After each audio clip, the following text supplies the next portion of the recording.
Well, hey there, friends and lovers. Thank you for joining us. This is 5 Minutes with Robert and Amy Nasir and Dr. Meghann Ribbens. Yes, Woo! Dr. Ribbens, by popular demand, is back. You know, we got cut short a little bit last week. We had almost an hour in, but we were not done. And we are not done. Dr. Ribbens, how are you doing on this fine Sunday? If I were any better, I'd be you two. You're too sweet.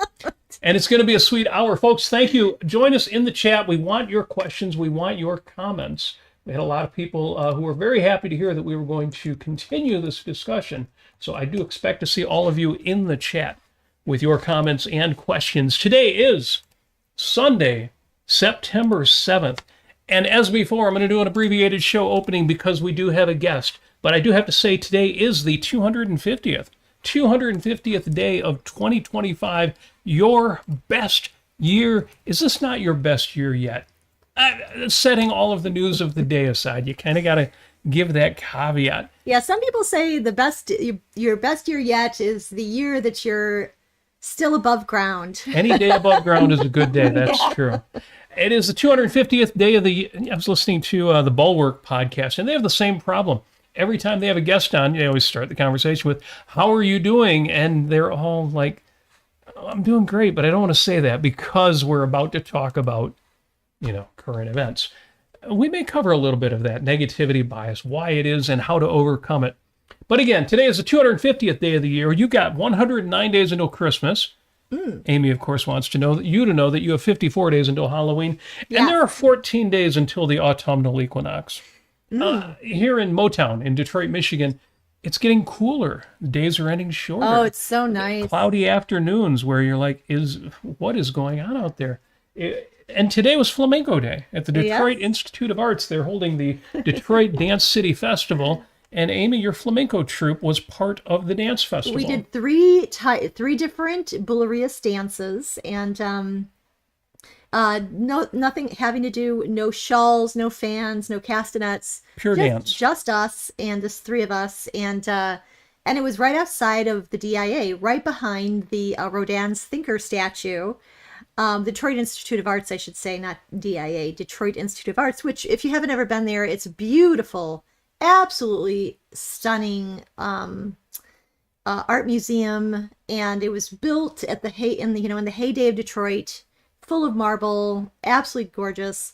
But yeah, we were right outside there in the sunshine dancing. So it's kind of wild. Races in the chat and says, "Oh, flamenco! I heard flamingo." It's flamenco. Funny. There's a popular objectivist podcast host who said that this week.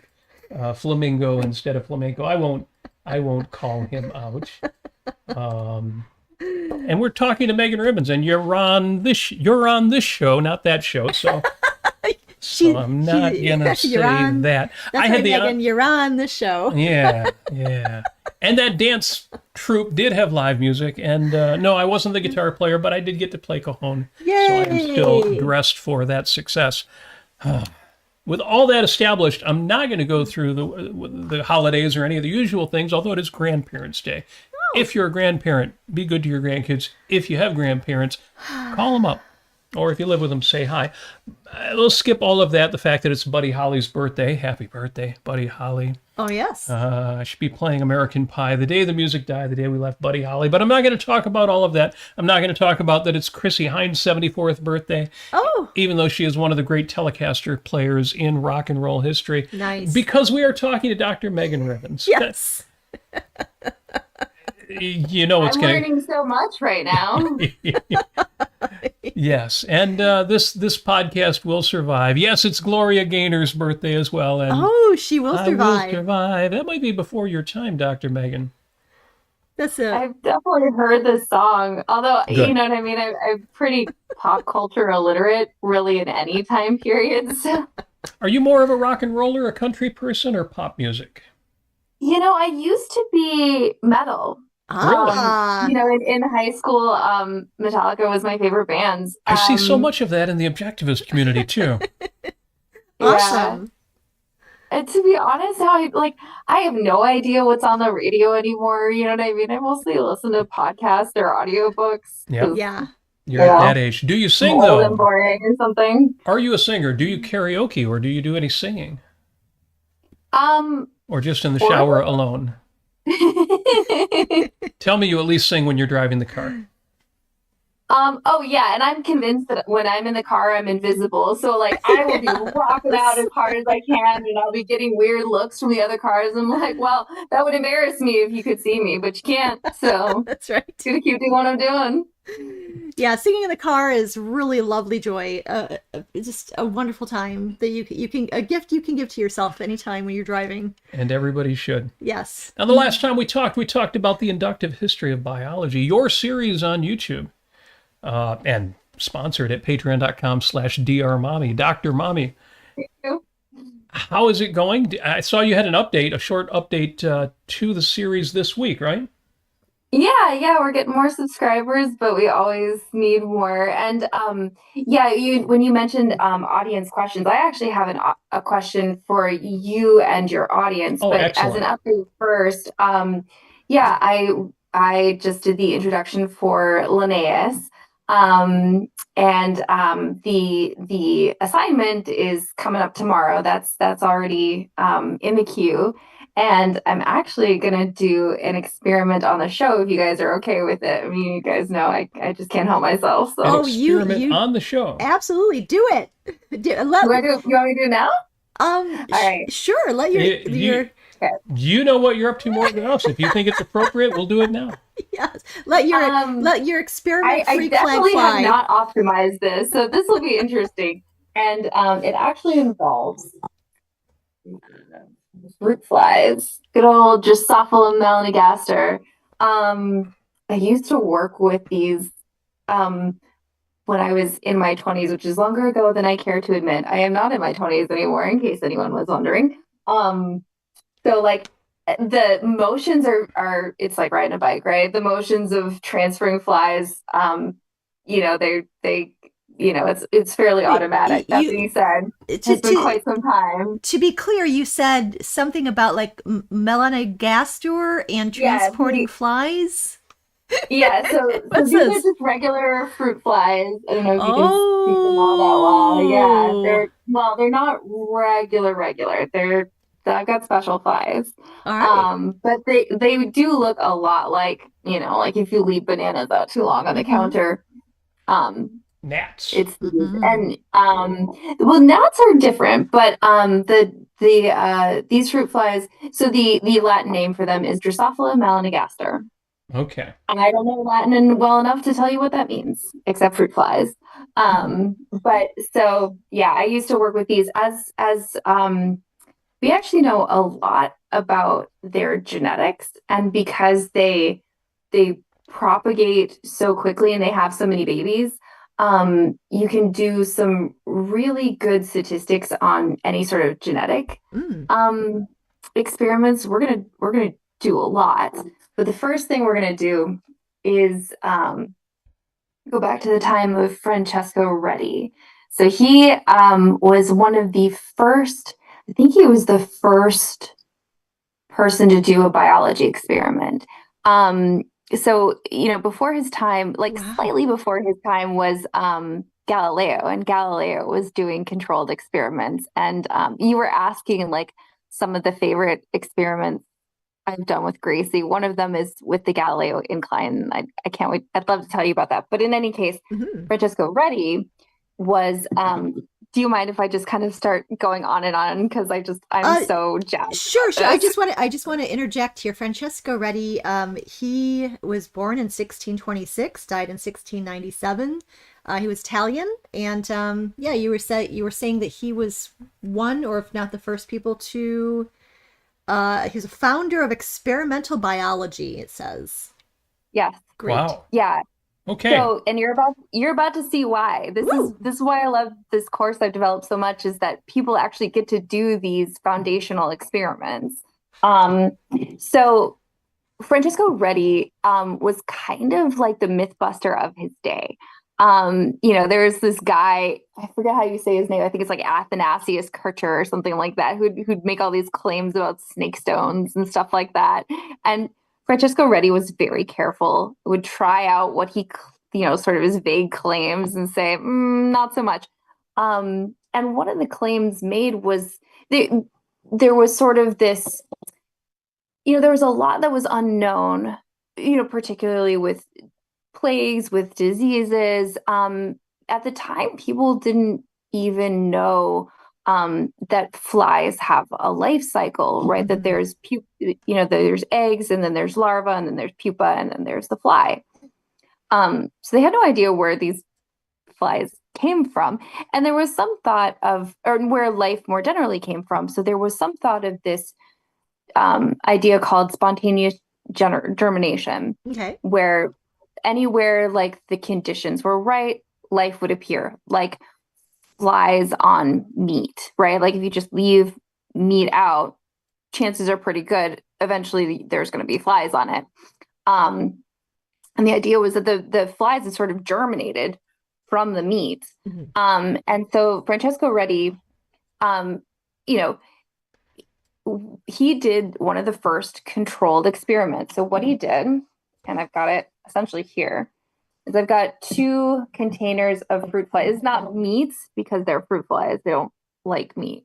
He's sort of a pointless experiment.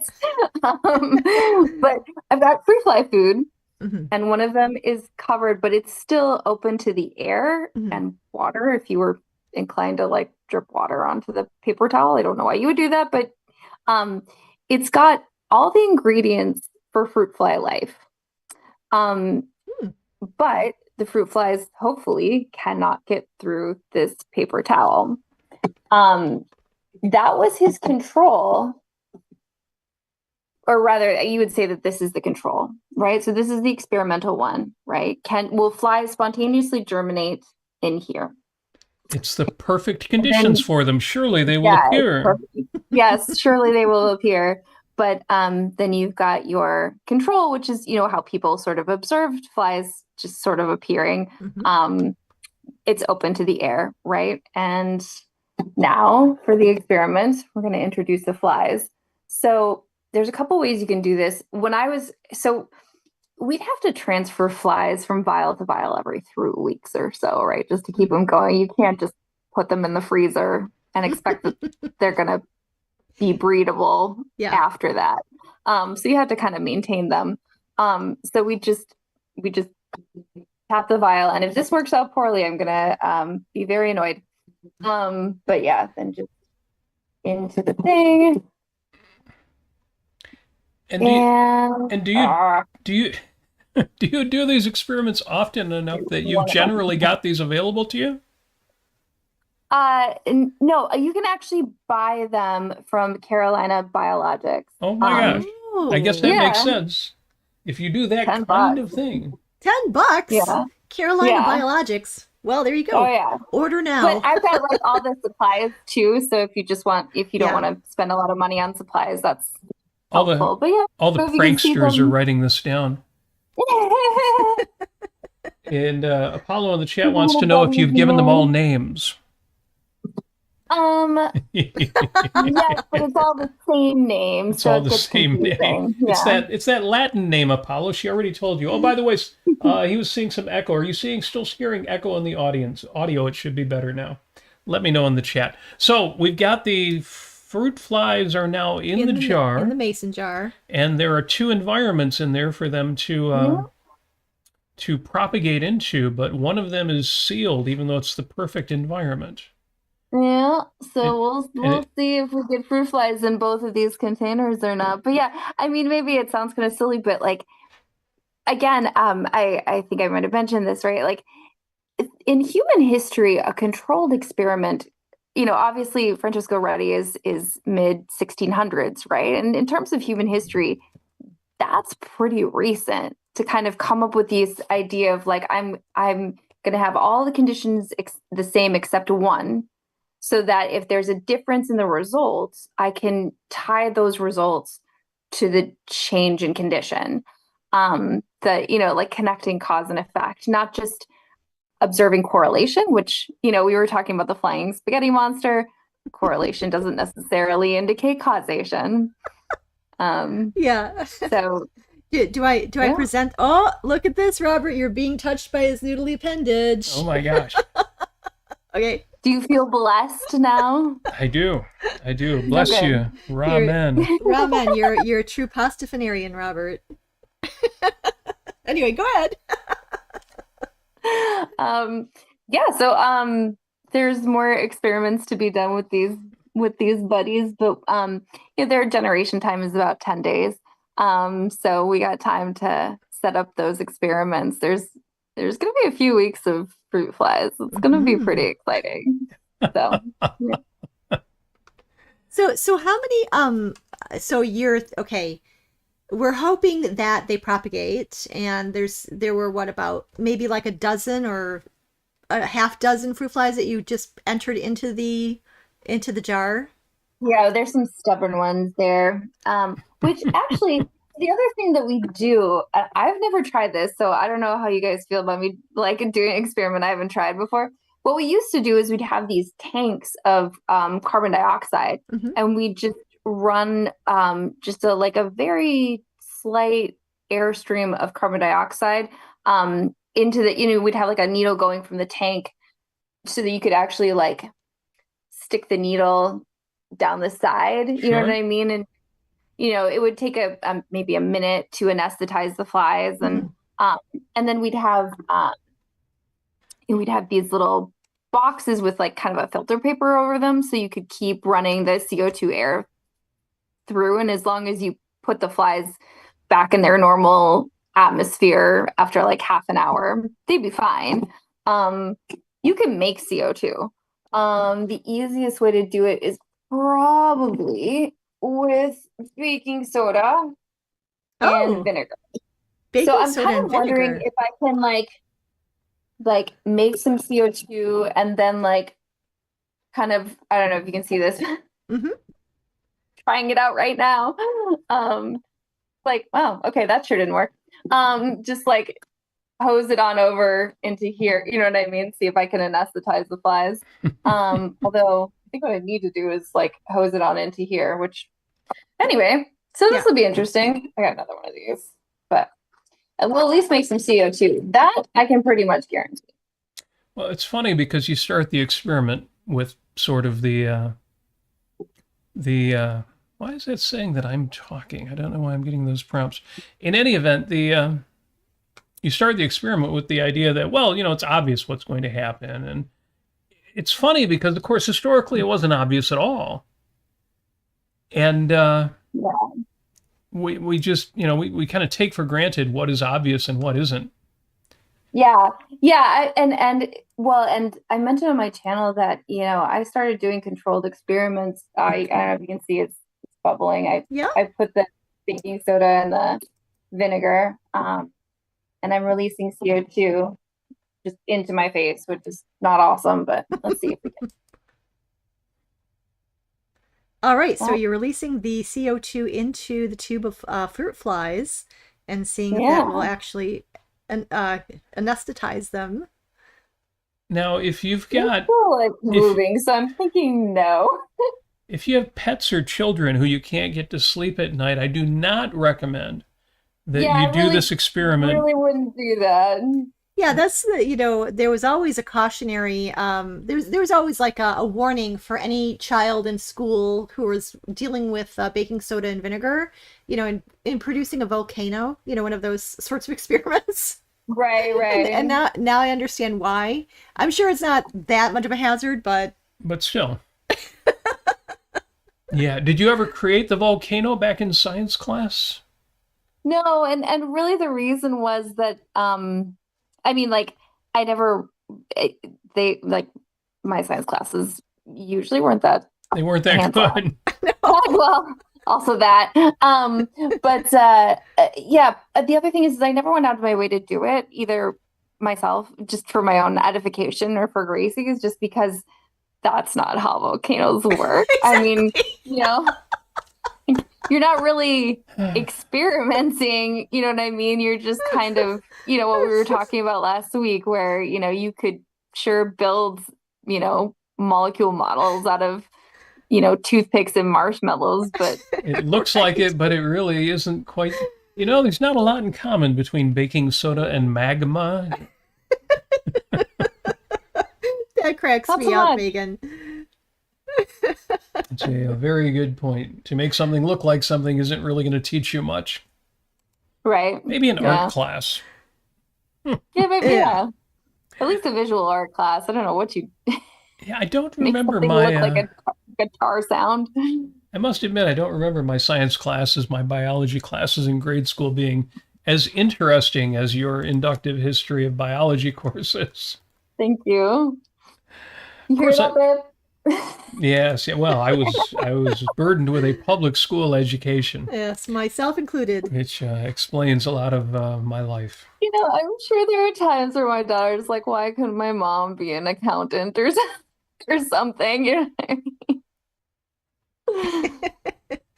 Yeah, this goes on to my question about what do you think? Well, I know this is just such a open-ended question. I've always been a little bit, at least a little tiny bit fascinated by body farms and forensic science.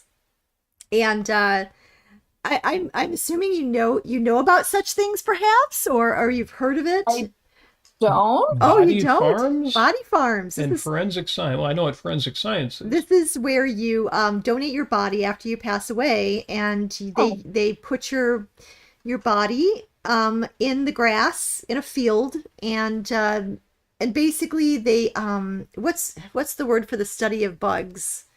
Entomology? Entomology, yes. And so they come and they study the body, and they study, like, basically, say, for instance, if you're in, if you're a police officer and you're a forensic scientist in that field, you're going to have to figure out how, when did that person die? And then you can actually discover that by studying what kinds of critters are infiltrating the body, and exactly what their life cycle I is. mean, that makes a lot of sense, but Yeah. it just had never occurred to me. I can't even. Somebody in the chat said, "Gosh, when you were dealing with the fruit flies, this is gross." But I think I upped that game a little bit. Yeah, we're But not anyway. getting a real positive reaction to that one. Ray says human fertilizer. I will have to pass on that. I want to be frozen. Oh, right. I want to be the opposite of frozen. Ashes to ashes, and Yes. yeah, I want to live forever, and so far it's working. yeah. Right. But when I'm done living, if that happens, just Yes. let it go. So What anyway, they do at least with some organs is they'll decellularize it so that they'll kind of wash away all of your cells, which is where most of your epitopes are, right? Like your antigens. Mhm. So it's the problem with organ transplant is that even if the donor is a match, there's some antigens that are unique to you, that when another body sees it, it'll say, "This is not me gets destroyed." yeah. So what there are some companies that are decellularizing the organs and then taking stem cells ultimately from patients. That's still a ways down the road, I think. And recellularizing the organs, because the organs still, like, that tissue makes like for a great kind of scaffold to build these really complex organs. Yeah, so I think that's what I'd want to do. I'd want to donate my organs for someone else to use, I guess. Yeah. Gary in the chat says the FBI has a massive one in Tennessee or Georgia body farm. I assume that you're Yeah. talking about there. Does Gary have special information about that? So do we know yet if our fruit flies are starting to infiltrate either our control group or our sealed but for air and water? Well, they look a little confused because they're kind of like on the bottom of the tube. I think there might be one or two that's found their way in there. I'm sure but, those are you know. the intrepid gnat explorers. Yeah, if you get a bunch of lazy fruit flies, they're bums and they will ruin your experiment because they don't want to get off the fruit fly couch. Yeah, they send out one or two scouts to see what's out there and see if it's safe. Yeah. They may be a Yeah. little, they may be a little too savvy for this experiment. Well, the other thing we'll probably do is take some of the, I don't know if you can see that in the original vial, there's little larvae kind of Ew. weaving their way. Ooh, ooh, ooh. But yeah. So we'll probably put some of that under the microscopes we built. And Nice. yesterday, I swear, I was like just entertaining myself for hours, just putting stuff in front of the microscope, which, you know, I can, maybe not everybody does that on their Saturday. I don't know. I can only imagine that Gracie's sensitivity to being grossed out by things is much lower than the average young lady. Just guessing. She delights in grossing me out. You know what I mean? This does not surprise me. So you had you talked about a story before when you were a child, when you were about 12, and you decided, and I'm not sure how, so tell me, you decided that you were going to take some pond water and put it under a microscope. How what made you do this, or what got you interested in doing this in the first place, or is it just something that somebody suggested to you, or that you thought up on your own? And how did it go? What did you see in the pond water? Yeah. So I don't remember the particulars. I think that I actually had like a pretty interesting middle school science class. You know, it wasn't experimental, and it kind of went all over the place. It wasn't like it was just biology, or you know what I mean, and it wasn't chronological or historical in any way, but I still liked it because I'd always loved science. But we talked about the parts of the cell, and for whatever reason I just found that really, really interesting. So I think I got a Christmas present that was like a big doll or something. I'm not really into dolls. So I returned it and got a microscope because I really wanted to see what we've been talking about in science class. As for the particular sample, I'm not sure about that either. It might have been in part of the literature of the microscope itself, just saying, "Hey, you can put some palm water in the microscope." So you went out and you found a pond and you collected water. Yeah, and you saw things wriggling around. Yeah, it was a lot of it was just like these little dots that they do the roll and tumble where they go do do do do do, and they go woo, and then they go do do do do do, and they kind of go off in another direction. Or I actually remember seeing some sort of sorry, I'm thinking of the Latin name and I can't remember the English name. It might have been Cenorhabditis elegans. The little tiny nematodes. That's what it is. It's these little tiny transparent worms, and it looked enormous under the microscope. It was like looking at an alien, like if you've ever read Dune, right? They have these giant sandworms. It would have been like that, only you could see through it. I mean, it was ridiculous. It was so alien and interesting and beautiful. That was it. That was my moment. That was it. You know what I mean? So let me just jump back as a beat. So you got a doll as a gift and you decided to trade that in for a microscope. That's pretty awesome.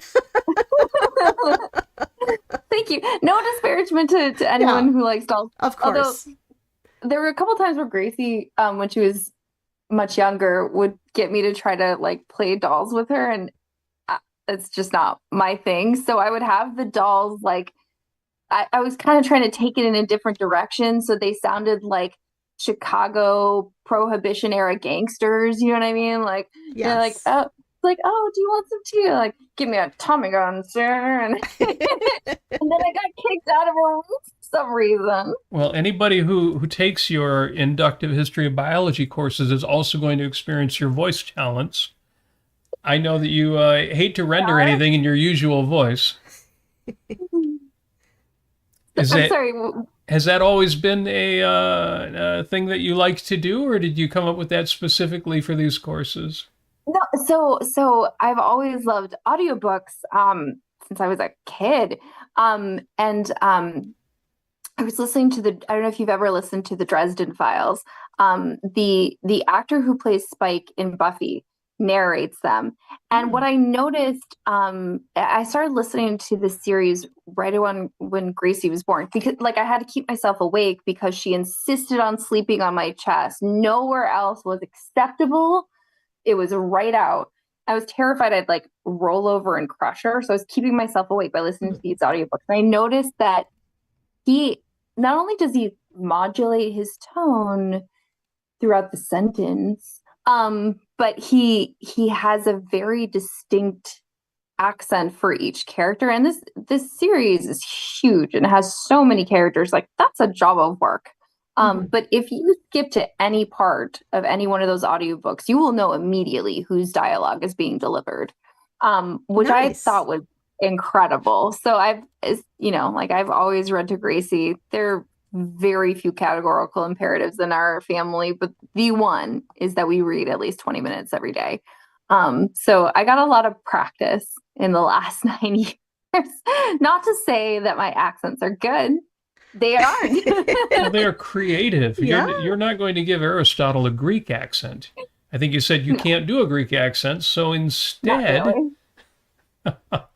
Or I do a Wisconsin accent, so, Aristotle can get some beers, a couple 2-3 beers, and some brats, go to Lambeau Field. It's a very creative Aristotle. Offending everyone in Wisconsin. I love it. I'm sorry, guys. There's no reason Aristotle should not have a Wisconsin accent. I completely agree. I think he'd be into squeaky cheese for sure. That's fantastic. And now you mentioned I've never read the Dresden Files or listened to them, but you said that the guy who played Spike on Buffy the Vampire Slayer, James Marsters, is the narrator for that. That sounds really cool. Yeah. Oh, he does a fantastic job. Like if you listen to John Scalzi books, John Scalzi, I think, is friends with Will Wheaton, and every character sounds like Will Wheaton, which is fine because some of those books, it makes sense. Well, good to know. No, you're giving me a lot of good references. Yeah. I mean, is there any fiction that you like currently that revolves around biology or something that you're interested in? Or what kind of fiction are you interested in? Does it? I'm all over the place. But we've listened to Project Hail Mary by Andy Weir like 5 times. In fact, that's another thing where I just want to fill up my YouTube channel with all the experiments that the main character, Ryland Grace, does. The first one he does is actually with a pendulum. He notices when he falls that it hurts more than it should, and that like things seem to be falling faster and harder than they should. He's like, okay, there's only one thing that can measure gravity: a long piece of string. Yeah, and he's right? Like the period of a pendulum is controlled by 2 things only: the length of the string and gravity. And that's actually where the idea for a pendulum clock came from, and I think it was Galileo who figured this out. He was certainly one of the first. He did the controlled experiments with different kinds of pendula, with different bobs, cork versus something more dense, you know what I mean? The length of the string. And so whatever the length of the string was, that's not changing. So if you release it and you count the time it takes to swing back and then swing forward again, even as the pendulum makes a shorter length, it's still the same time. If it's 3 seconds at the start, it'll still be 3 seconds towards the end. So yeah, like mechanical clocks tend to be built with a pendulum to kind of modulate the rate at which the gears turn. Yeah, that's really interesting. We actually, way back when, we went to Paris and we actually saw, I don't know if it was both of Foucault's pendulums. Yeah, Foucault pendulums. Is it Foucault or is it Foucault? Foucault. You know, the French always leave the last few consonants out of the pronunciation. But when they do that, you're at a loss for how to spell it. Yes, or even how to say it. But no, if you've been to Paris, you know the one pendulum is I have. yeah, Oh, in the wonderful. Pantheon, Yeah. and the other one that we saw is in this wonderful museum that doesn't get enough credit. The Musée des Arts et Métiers, Museum of Arts and Measures. It's really Which I think you mentioned before, because Yeah. I didn't even know that existed. Right, like I've been to the Louvre, of course. I could live there. I've been to the Musée d'Orsay. Again, another beautiful place. The Orangerie, which I could take or leave. But yeah, no, I haven't been to that. Oh, well, if you ever find yourself in Paris again, go to Musée des Arts et Métiers, or the Museum of Arts and Sciences, the Arts and Careers, the Arts and Measures, something along those lines. It's very similar to the museum that I work for, the Henry Ford Museum in Greenfield Village, and it's basically the Museum of American Innovation. But it has everything that you would ever imagine. Not just cars, not just trains, not just airplanes, but crazy stuff like Buckminster Fuller's Dymaxion House and Wow. yeah, just all sorts of crazy stuff. And it's wonderful. I mean, like, because Ford and Edison were good buddies, Yes, right? they were. Didn't Ford move a bunch of Edison's like originals Yes. to Green? Okay. Yes, Menlo Park, he rebuilt that in Greenfield Village, and also one of his grandfather's or grandmother's home from Canada. He moved that over there, and also this one train depot called Smith's Creek Depot was originally from Port Huron, that Thomas Edison, as a young man or an adolescent, did all kinds of science experiments on while he was also printing a newspaper. Yeah, he set up like a printing press, and because he'd built his own telegram, so Yeah. that telegraph. And so like he'd get news at one of the train stops, and then because he could translate the telegraphy so quickly, Yep. he could then print it on the train and give people the latest news. This was during the Civil War, wasn't it? That he was a young man and just giving news updates. Yeah, I'd say around that time. Yeah, he died around 1933, I think it was, and he was born in late 1840s, maybe-ish, somewhere around there. Okay, yeah, So that would yeah, make sense. that would make Yeah, sense. and he had Yeah. like an entire car of a train for doing his chemistry Yes. experiments, which worked great until the explosion. Yeah, so it exploded, and the train depot that he was thrown off of because he set fire to the train car, that was Smith's Creek Depot. So a lot of people don't know this, but Henry Ford was a prankster. So he liked to do pranks on his employees and the people they loved, and he was just a prankster. Not terribly maliciously, but that was one of the pranks that he pulled on Thomas Edison, was putting in Smith's Creek Depot into the village for all to see that this was the depot that he got thrown off of. So, Due to the explosion. yes. Yeah, there's actually a lovely little museum with a replica of the train car in Port Huron, Michigan, which we highly recommend. It's a really lovely town. And where is that again? Is that like up here somewhere? Port Huron? Yeah, where is it's it? halfway, not quite halfway up the thumb. Yeah. One of the mitten states. Yes. It's across from Sarnia. It's as far north as you can go before you get into Lake Huron. That's right. From our chat, well, first of all, you have a compliment here.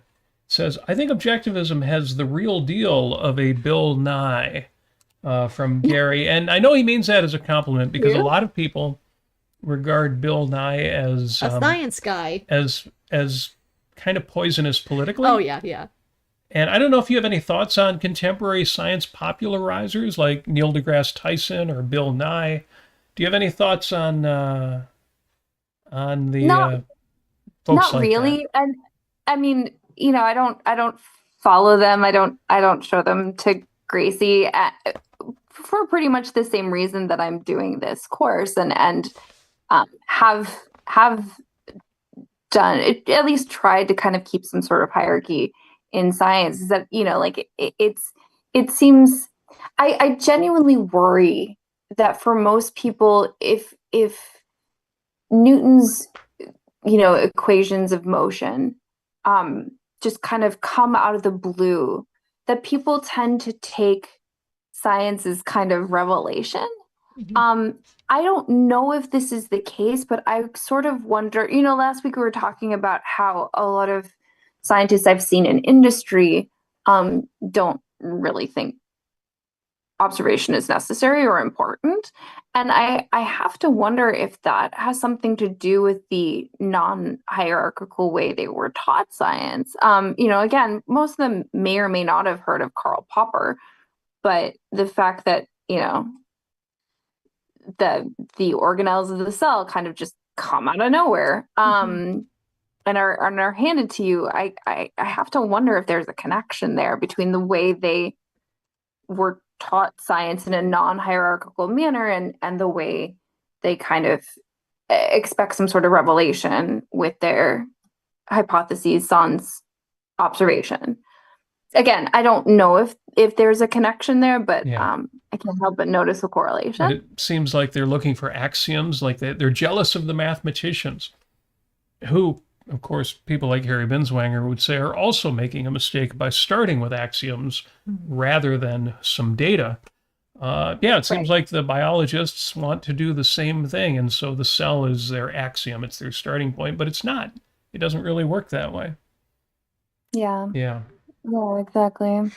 I've always been curious, and I don't know if you have any thoughts on this, but for primitive people in Europe, or say the Native Americans, how did they, like, for instance, figure out that the bark of some tree was actually a painkiller, or an anti-inflammatory, like aspirin, for instance? That's a good question with willow bark and salicylic acid. I don't know. My suspicion, and I'm sure someone has figured this out, so take this with a massive grain of salt, is that someone was just really hungry and started chewing on bark. Yes. And probably didn't do much for their hunger, but they were probably also injured from trying to chase down some food. Right. And that did help. I'm just guessing here.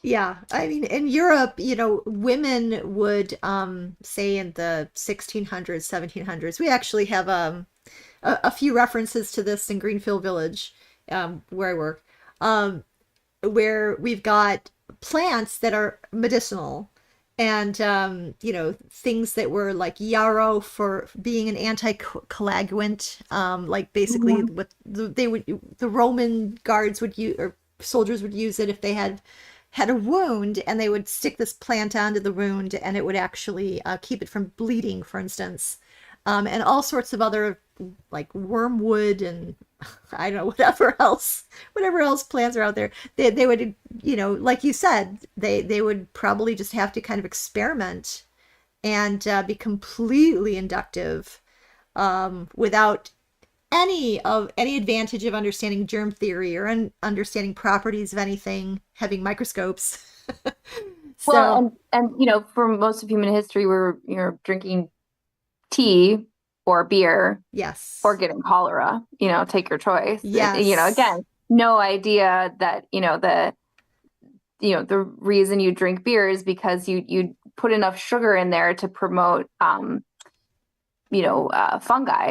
which would then sort of crowd out the bacteria, which, the fungi are very rarely going to, especially if you drink it, are very rarely going to make you sick, but the bacteria sure will. Yeah. So, you know what I mean? They had no idea that any of that was going on, but, you got a lot less cholera if you were drinking beer than if you were drinking water. Yes. Yeah, we talk about that in our British colonial Connecticut home, the Daggett farmhouse in Greenfield Village. It's around 1760, and how people used to live in the Congregationalist communities. And, they would talk about the fact that they would be drinking beer. The children would be drinking beer. Everybody drank beer. And so we have, Because kids also don't do well with cholera. yes, right. So we actually have demonstrations on how to make beer from hops and from barley and from all the other things, and how they would do that in the 1700s. It's just amazing how long-lasting the human race has been with this real trial and error, inductive way, extremely primitive way of trying to figure things out. Who mentioned escargot? I forget who it was, but like you have to starve the snail for 5 days because it eats something sort of poisonous to people. Like, what desperate soul was like, I've got these old snails in a box or something, you know what I mean? I'm going to eat those. I don't feel so great. I'll try again when they've, been in the box a little longer. Like, right. Yeah, it's just amazing. I mean, I'm very grateful that human beings have such inquisitiveness throughout history.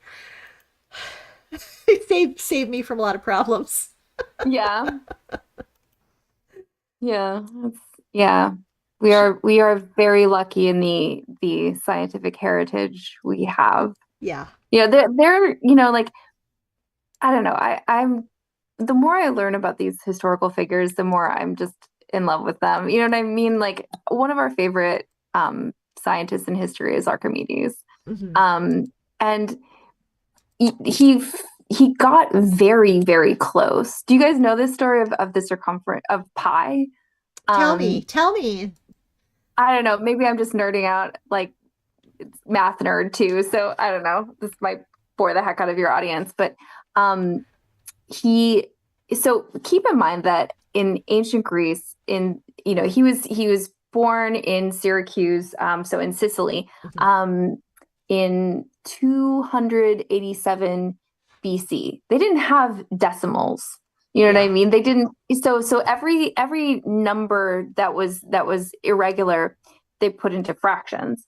He got very, very close to, like, several fractional digits of pi. If you calculate the fractions, what he did was, he'd draw a circle and then he'd draw a triangle inside it so that the points just touched the circle, and then a triangle outside of it so the circle was tangent to the sides. And he knew that, the circumference of the circle, which is directly proportional to the diameter, and therefore you could get pi, was within the perimeters of those two triangles. It wasn't like that was a pretty big, lower and upper bounds. But then he drew a square, same sort of thing, right? Square inside, square outside. The circumference of the circle has to be somewhere in there. And he got progressively larger and larger polygons. I think he got up to like 60-sided polygon. I mean, the fact that you could even calculate and draw that, like, I have a hard enough time, drawing like a pentagon with just with a compass. But yeah, that's how he was able to calculate pretty closely. And, like, I learned about this. I'm like, I wouldn't have come up with that in 1,000 years. Right. I think it's amazing that he did that. Yes. Well, and these people are such heroes. I mean, not all of them did some experiment that might have killed them but their curiosity opens up all of these possibilities to us, and the logic of saying, well, if this, then perhaps that. I just love that. In the chat, Apollo says, well, toothache by chewing the bark. Now that makes sense to me, that if you don't have painkillers, what you do for children, you would give them a stick to chew on while they're teething. And if kids are chewing on a stick and it actually seems to help, you might think maybe there's something about that stick. Maybe there's something about that wood. Oh, wait, maybe it's in the bark. Let's try different things and see what works. So that would make sense. I think I don't know I don't remember the statistics on this, but I think a lot of people ultimately died of dental hygiene problems. Like, it was really bad. You do hear stories of people from colonial times dying of their teeth. Wow. Yeah, there is some fascinating history about that, especially in Europe. I don't think that in the Middle Ages a lot of people had access to sugar. And because of that, and not even so much honey, um, their teeth, they would find, skeletal remains of people, and their teeth would be fairly intact. It wasn't until sugar came onto the scene that dental hygiene went way down. Really? Yeah. Mm. Yikes. Anyway, Hmm. don't quote me on that, but I did watch a documentary about that at some point. Well, was George Washington a big sweet tooth because he had He must have Famously been. had some wooden teeth in there. Yeah. Yeah, he had dentures made of, I think it was partly wood, partly human teeth, um, I mean, at least wood metal. has some like genuinely antimicrobial properties. You know what I mean? That kind of makes sense. Well, Paul in the chat says that old clocks used to use a device to compensate for the varying of the length of the pendulum arm with temperature. Hmm. Oh, I didn't know that. That's an Yeah, interesting that idea. makes sense. Yeah. He also wants to know if you have a Boston accent in your list of voices. Kind of. Let's see. I'm looking. We know Paul, and he has He's got a an pack of accent. can with He's got Harvard Yard. yeah, he's got some leftover Boston in his voice. Well, A little bit of that. yeah, our friend Paul, he has a lot of Boston in his voice. Yeah. Yeah. Nothing wrong with that. No. Thank you for giving that your best shot there. He I don't know if also he said, wants me to say something particular. yeah, he also mentions the book A History of Pie by Peter Beckman. Have you read that? Hmm. You so you, I don't think I've read the whole but you are familiar with it. thing. Yeah. He Mhm. says he talks about Archimedes' achievement and lots of other clever ways that pi was determined. Hmm. Well, I have not Yeah. read that, so we'll have to look that up. Thank you Yes. for that, Paul. Yeah. I mean, I don't know if your audience is looking for book recommendations, but there was actually a children's book written about both Henry Ford and Edison. Mhm.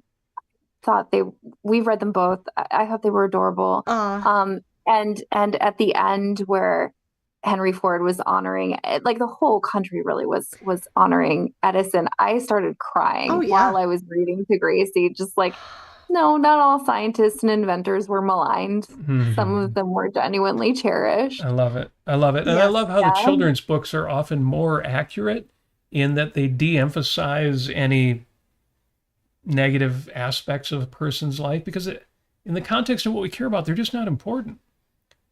Yeah. So I love that. Yeah. Yeah. And then in terms of, nonfiction, and just like the amazing things that people have done to bring us closer to um understanding. The Emperor of All Maladies is all about the history of cancer research. Oh wow. Um, yeah, and it really reinforces my conviction that I should never be an oncologist. I just could not handle it. Um, but there's another one called The Alchemy of Air, which it's tragic that so few people know that the invention that has allowed for a billion people to live and eat on this planet. So few people know what it is. It's the Haber-Bosch process of taking atmospheric nitrogen and turning it into ammonia for fertilizer. Mm-hmm. And this is around the time that Thomas Malthus had predicted that we'd run out of food. Yep. His numbers made sense that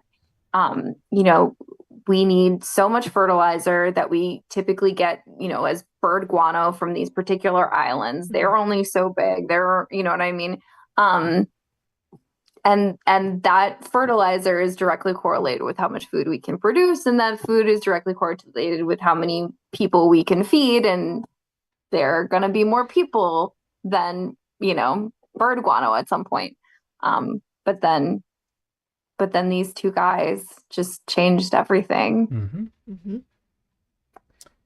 Yeah. Yeah, and there's a whole discussion to be had about that, and why why the dystopians are always wrong.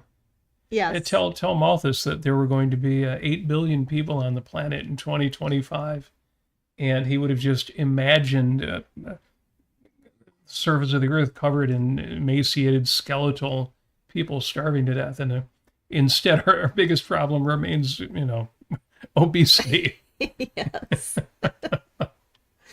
Yep. That is what science gets you. Yes. Yes. Yeah. Ugh, yeah, I mean, everything. I was thinking about this. Just sometimes it comes to me. Thoughts come to my mind. When I'm driving and I'm looking around and I'm thinking. There's so much that's been touched by the human mind. So much goodness that comes out of the human mind, and where we see problems, we find solutions. I do hope that continues on. Hopefully with the rebirth of reason in philosophy. Um, yeah, so I think it will. I do. Oh, I'm sure that Um, the work is still being done, and as we discussed last time, in corporate America, it has its handicaps and hurdles, but the great minds are still out there. Yeah. Yeah. I am genuinely concerned for at least the near term future Hmm. of particularly biotech and Yeah. pharma. Not that I think that there won't be new breakthroughs, um, but in as much as and I've seen it happen, in as much as there are people who are, approaching the science of discovering and then producing and then dosing new therapeutics, mhm. even diagnostics, rationalistically, like we know how this works, so we're just going to go from the top down and evidence be damned. Um, I think you're going to like that wipes out a lot of wealth, to say Mhm. nothing of the poor patients who are in those clinical trials and Mm, aren't getting better. Like I said, I've seen it happen, so maybe that makes me mm. a little bit more pessimistic than is warranted. At least I hope that's the case. But yeah, I don't want to see irrationality taking over the field that I love, Mhm. precisely because it is so rational and so this worldly. That's a big part of the reason I'm doing these experiments and silly narrations, and I don't want to see it going the way it's been going. Yeah. Yeah, I kind of wonder, I mean, how much of that sort of top-down rationalization is being used for things, medical clinical trials, biology, science experiment, all the things. I don't know if you have a good feeling on is it more than half? Is it less than half? I would hope it's less than I half. I don't know. Yeah. I will say that and I mentioned this on my channel. I was at a company where I noticed that they're, both in their animal models, so their translational data, and in their initial um, phase one clinical trials, which tend to be pretty small. You sometimes only need a few patients just to show that it's safe, Mhm. um, and not necessarily effective, though they do measure that. You know what I mean? Um, there wasn't a correlation between their dose and the response, at least Mhm. not they were expecting a linear response according to metric A. I dug through the data and found out that it was a logarithmic response to metric B. Um, Mm. and yeah, so, and I tried to tell them, and they're like, no, we're kind of set with this metric that we've been using for several years. We're just gonna Uh, stick with that. I'm like, you're gonna okay. fail phase three, right? Yeah. When you need to show efficacy, you won't. And Right. and that's like, leave aside. I mean, it's tragic that those probably hundreds of millions of dollars of investor wealth is just gone. right? That's not going to help anybody. Right. It's just gone. But there were also patients, right?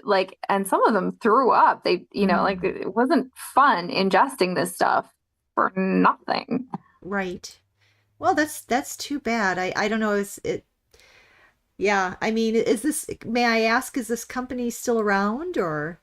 They are not. Oh, okay. Well, Thank you, Meghann, for trying to save our company, is what nobody said. Aw, man. Well, that's, science or reality doesn't tolerate wish thinking. Yeah, that's too bad. Yeah. Yeah. Well, on that happy note. Well, I also, you know what, before we left last time, and again, I'm so sorry, everybody, the internet gods decided to completely go Took down. the whole studio Nasir down, not just our primary But machine, you guys but all of left them. by the noodly appendages, so this will not occur again. Yeah. Oh, by the way, this is a model. This is an actual, not to size, but this is a perfectly anatomical sculpture of the perfectly rendered, flying spaghetti monster, FSM. And an Amy Nasir original. Yes. And yeah. So so we are all touched by his noodly appendage. Yeah, we did the research. We've got the book here, The Gospel of the Flying Spaghetti Monster. Yes. So anyway, I was really happy to hear that you're a fan of Flying Spaghetti Monster, so I had to bring it out to show everybody. Just another artifact. Another artifact from the 5 Minutes with Robert and Amy Nasir Museum. I don't know, maybe you should sell that. Maybe that's like branding merch. It'll be a nice fundraiser piece. Yeah. Yes. And we've talked about the purpose of these kinds of boutique religions before. After we got back actually from Boston and we went to Salem and visited the Satanic Temple, and no, they don't believe in Satan. We don't believe in Satan. That's not the point of establishing a religion. But if you want to put your 10 Commandments up in front of City Hall or in your public schools, better be ready to open the door to everything that's out there. Yes, be pluralistic with regard to your advocating of religion at state-sponsored properties. Well, you can't let every religion in. That's right, you can't. So you'd better not let any of them in. Yes. So there we go with that. Yes. But before we got cut off last week, I was explaining, and I'll send you a link. We have the museum that I work at. Again, our views are not the Henry Ford's views. But I just want to promote it. For 10 years, we had a show with hosted by Mo Rocca called The Henry Ford's Innovation Nation on CBS Sunday mornings. And you can find it online. And they basically interview young people who are inventors. And a lot of it, because it's been so trendy, involves the environmental sciences. But oftentimes, they're not like, it's not Bill Nye the Science Guy coming out saying that everyone's going to perish because we're polluting the planet. It's basically inventors who are coming out and saying, you know what, we've created bacteria that eats plastic, or we've created all sort of these plastic. Yeah, make plastic. That we've created all of these things that will actually clean up this spill in the ocean or whatever it may be. So it's very positive, and I just want to give a shout out to that. And I think you might enjoy it if you watch it. And it includes also interviews of people who actually work at the Henry Ford on our living history farms, and talks about all the different historical perspectives. And, Henry Ford and Thomas Edison is covered. It's really fantastic. So there you are. Yeah, I can't wait to take Gracie up there. And ever since we read those books, I was like, we gotta go. Yeah, let me know when you're coming. We'll get you in. Yes, come to Motown. We will make it worth your while. In the chat, Peter Rothline says, love the discussion. Glad you're picking it up again after last week's interruption. Thank you for that, Peter. You probably know better than I do how to pronounce his last name. I'm just guessing. So people so Peter is my partner, and he speaks German. He's originally from Germany. People ask me, "Do you speak German?" I say only when I want to make him laugh because my German pronunciation is horrible. And he's like, he has a better ear and pronunciation of French, even though he doesn't really speak French. So it drives him crazy when I say Louis Pasteur. And I'm like, you know what? Fine. I'm just going to call him Louis Piaster and be done with it. That's good. I like that. That's great. Sprechen That's Sie great. Deutsch? Nein. Well, okay, so well, let's wrap up then. Yes. Yeah, I just thought it was great to see Peter in the chat because we Yeah. mentioned Yaron Brook earlier. Actually, we said we weren't going to mention Yaron Brook earlier, but seeing the banter between you two in the chat, especially in the super chats where Yaron has to read it, I got to say that's always fun. I Right. get a big kick out of that. Well, actually, so before we go, did you have any questions for us, Meghann?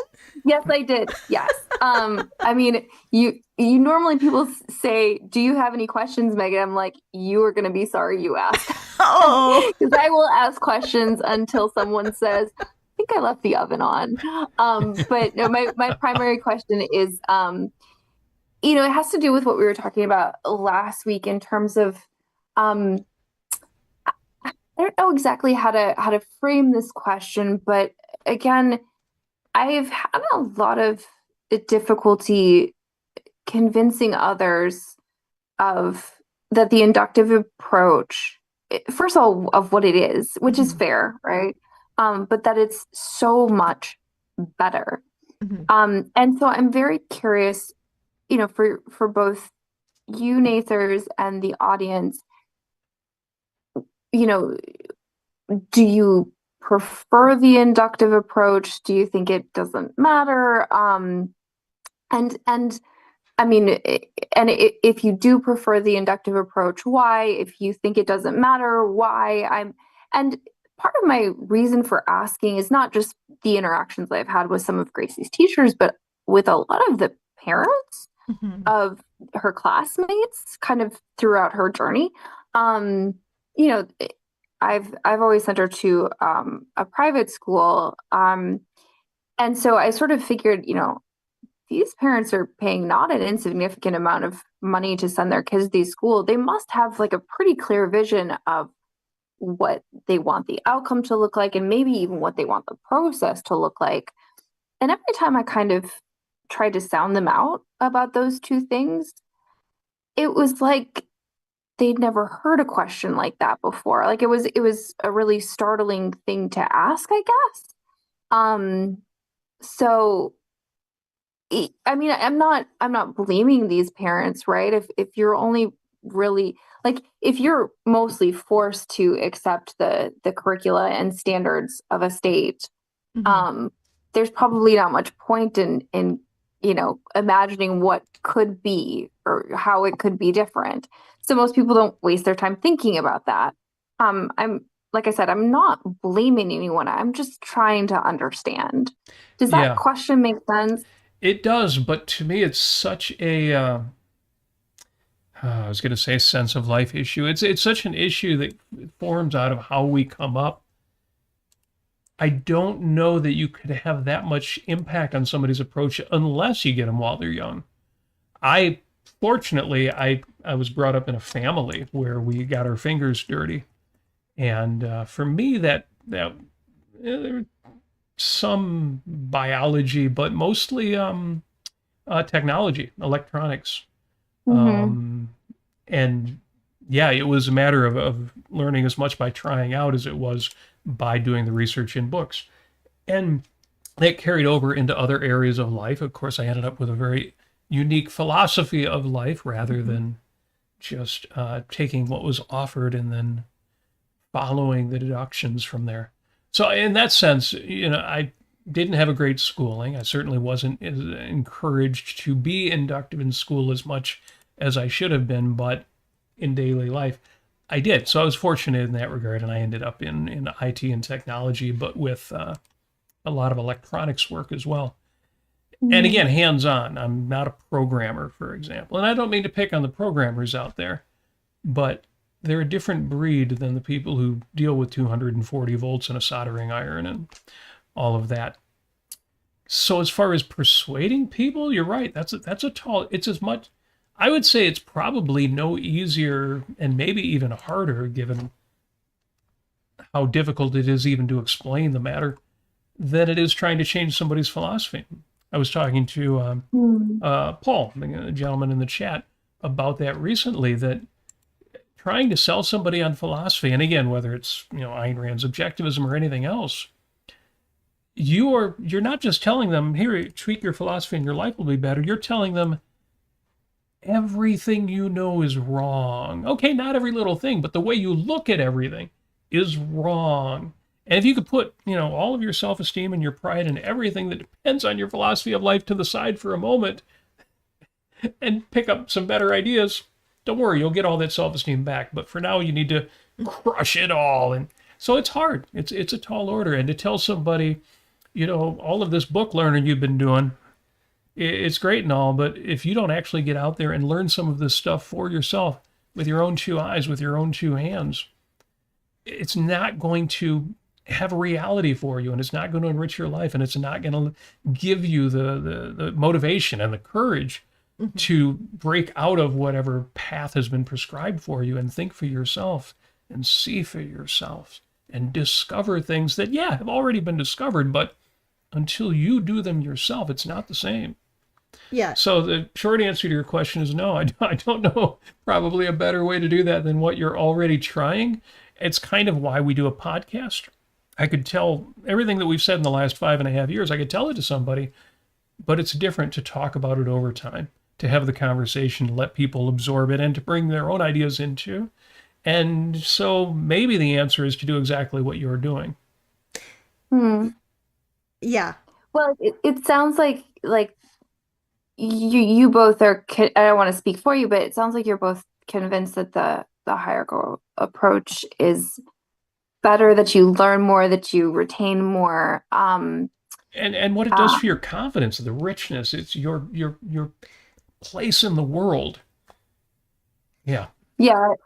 A lot of people can say, yeah, I've looked through a microscope. Very few people can say, I've built one. Yes. That I then use to do experiments with fruit flies. Yeah. Yes. But if you can do that, you have mastery, not just over optics and microscope, but the world. The more you can do, the more you can do. Yeah, and I'm kind of curious if the inductive approach is. I think it's fairly consistent with the Montessori method.